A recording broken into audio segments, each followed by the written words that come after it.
პოლიტიკური პარტიები არათანაბარ საარჩევნო გარემოზე საუბრობენ. მათი პროტესტი წინა საარჩევნო სარეკლამო ფართების გადანაწილებას მოჰყვა. დემოკრატიული მოძრაობა ერთიანი საქართველოს წარმომადგენლები აცხადებენ, რომ სარეკლამო ადგილების გამოყოფის მოთხოვნით ბათუმის საკრებულოს და მერიის დაქვემდებარებაში მყოფ ფირმა აჯაც არაერთხელ მიმართეს.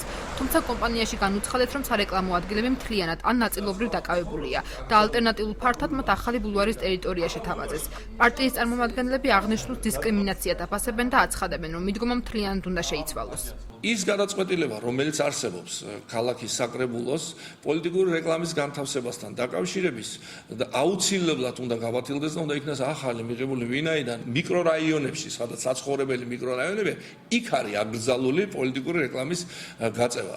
მაშინ, როდესაც ეს დასაშვებია ახალ ბულვარში და ისეთ ადგილებში, რომლებიც მიუწვდომელი არის მოსახლეობისთვის. მოთხოვნას ეხმაურება თავისუფალი საქართველოს აჭარის ორგანიზაციის წარმომადგენელი. მერაბ ღოღობერიძე ბათუმის საკრებულოს 2012 წლის 6 აგვისტოს დადგენილების გადახედვას მოითხოვს, რომლის თანახმადაც საარჩევნო პლაკატების გაკვრა გარკვეულ ტერიტორიებზე შეიზღუდა. ქართული ოცნების წარმომადგენლები არ შეიტანენ ცვლილებები, არ მოემზადნენ წინა საარჩევნო რათა მომხდარიყო ოპოზიციის თანაბარ პირობებში ჩაყენება.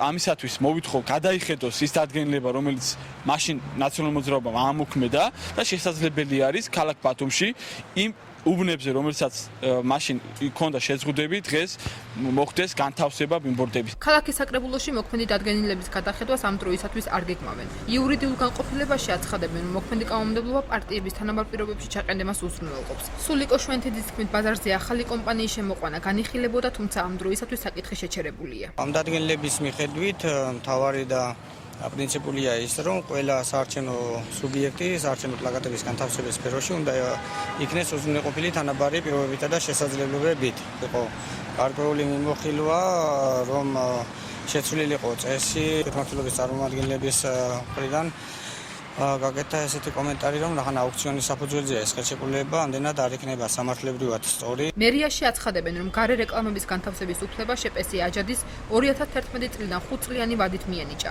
ტიტი აროშიძე მიიჩნევს, რომ მეტი გამჭვირვალობისთვის სამომავლოდ აღნიშნულ საქმიანობაში სხვა კომპანიებიც უნდა ჩაერთონ. ამ ეტაპზე გაცემულია დაახლოებით 300-მდე გარე რეკლამა სხვადასხვა კომპანიების მიერ. მე ვთვლი, რომ უნდა იყოს ქალაქი დაყოფილი რამოდენიმე ლოტად და შესაბამისად ამ ლოტებში უნდა არსებობდეს სხვადასხვა კომპანიას უნდა ქონდეს განთავსების უფლება. თუმცა იმ დროინდელი მოქმედი კანონმდებლობით ეს იყო აუქციონი ჩვეულებრივი, ლოტი იყო ერთი გამოცხადებული ქალაქის მთლიანი ლოტი და სრული წესების დაცვით გაიმარჯვა აღნიშნულმა კომპანიამ. უფასო პოლიტიკური რეკლამებისთვის საინფორმაციო დაფების გამოყოფა საკრებულო უახლოეს დღეებში გეგმავს.